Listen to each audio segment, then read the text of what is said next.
Chers amis, bonjour. Nous sommes le vendredi 12 avril 2024. Il est 8 heures. Quelques news de l'Arménie, de l'Artsakh et de la diaspora arménienne. Tout d'abord, donc une caricature, une de mes dernières caricatures, donc réalisée hier.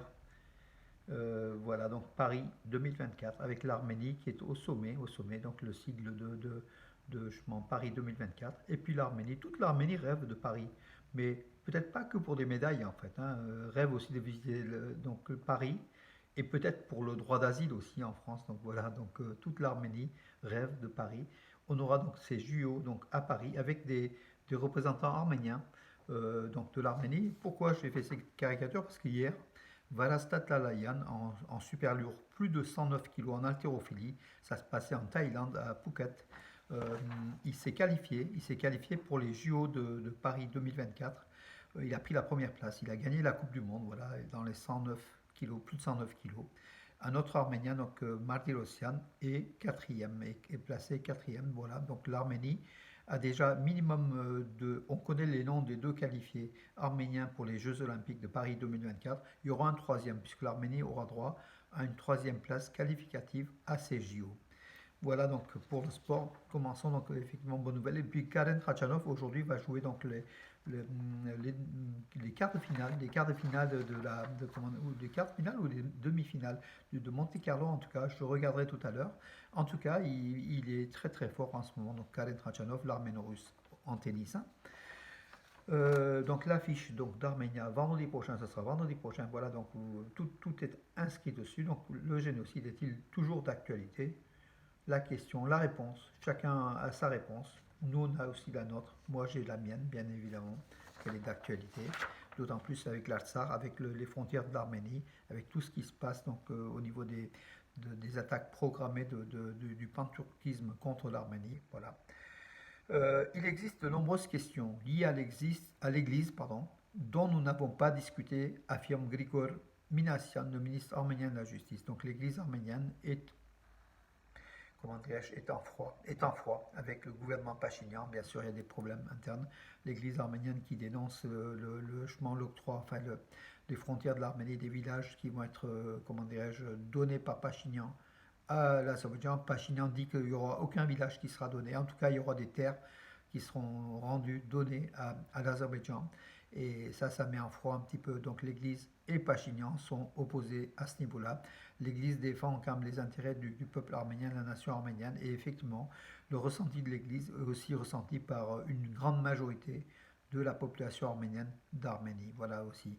Le président de l'Union des Arméniens de Russie, donc avec Ara Abramyan qui est le président, hein, voilà, affirme qu'il est nécessaire d'établir une démarcation entre l'équipe de Pachinian et le peuple arménien. C'est justement par rapport à ces concessions territoriales, à cette politique de Pachinian qui est une politique du vaincu que beaucoup d'Arméniens refusent, et on refuse bien évidemment des concessions territoriales. Ça, c'est aussi au cœur de l'actualité en Arménie, même si le gouvernement Pachinian cache ou fait en sorte que rien ne sera cédé. En tout cas, de toute façon, bien évidemment, il y aura des territoires qui seront cédés. On le voit donc au niveau des tracés au nord, donc dans la région de Tavouche, pas loin de Voskepar.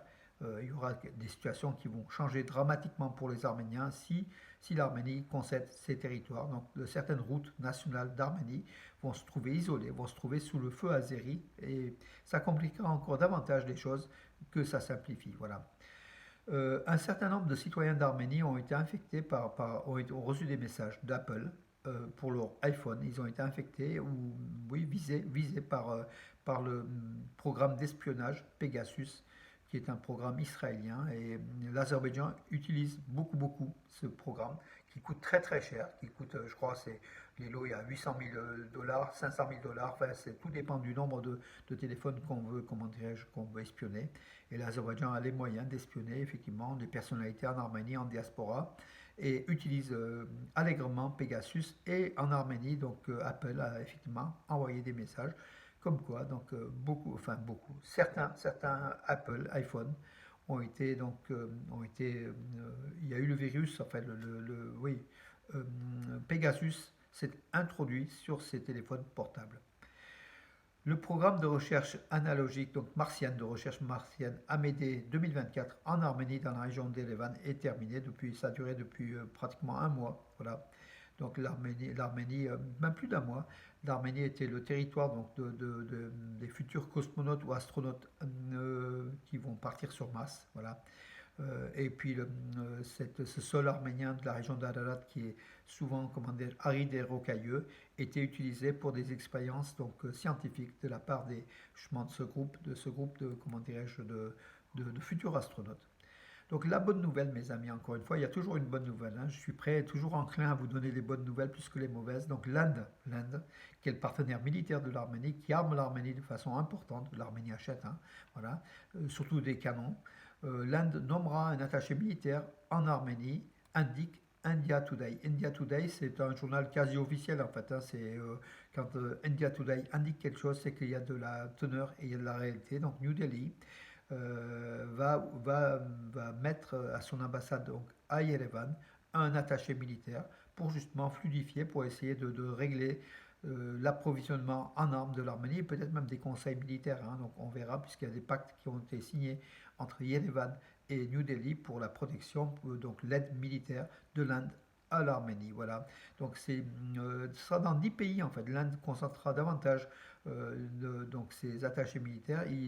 Donc l'Inde nommera 10 attachés militaires, dont beaucoup en Afrique, dans les pays d'Afrique, mais en Europe, ça sera la Pologne et l'Arménie qui auront la priorité de ces attachés militaires de l'Inde. Voilà, ça montre aussi les liens entre l'Arménie et l'Inde, et c'est une bonne chose. En tout cas, il y a l'Inde, il y a la France, voilà, puis après d'autres pays qui arment l'Arménie.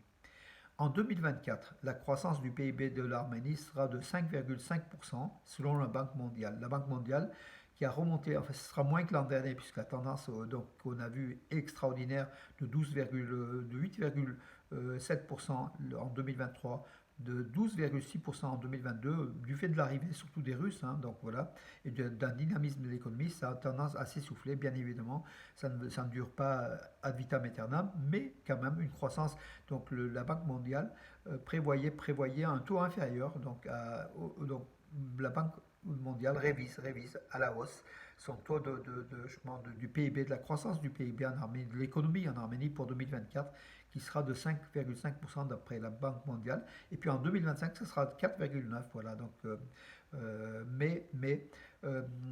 donc la Banque mondiale tablait sur 4,6% au lieu de 5,5% pour cette année. C'est plutôt un bon indice pour l'économie de l'Arménie qui est toujours là et qui montre des signes de, comment de croissance. L'ambassadeur de France en Arménie, Olivier de Cotigny, était dans la région de Sunik, donc hier, comment dirais-je, à Kapan.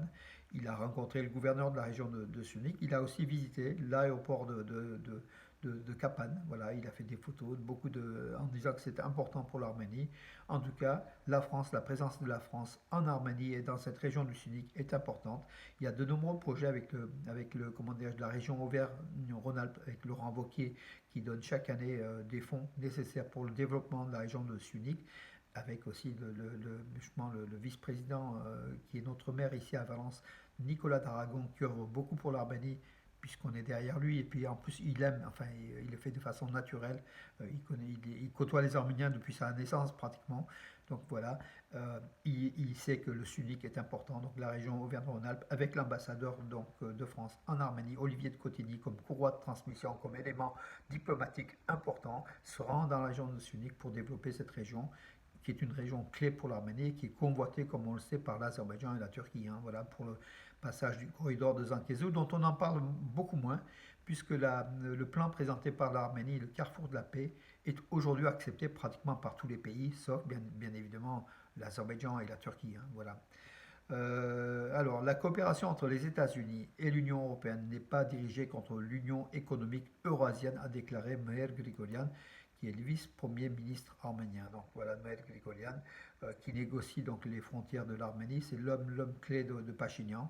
Il a déclaré cela à l'agence RIA Novosti, donc l'agence russe. Hein, voilà, donc, effectivement, l'Arménie est toujours dans le périmètre de l'Union économique eurasienne, dont elle fait à peu près 60% de son volume d'activité, c'est quand même très important.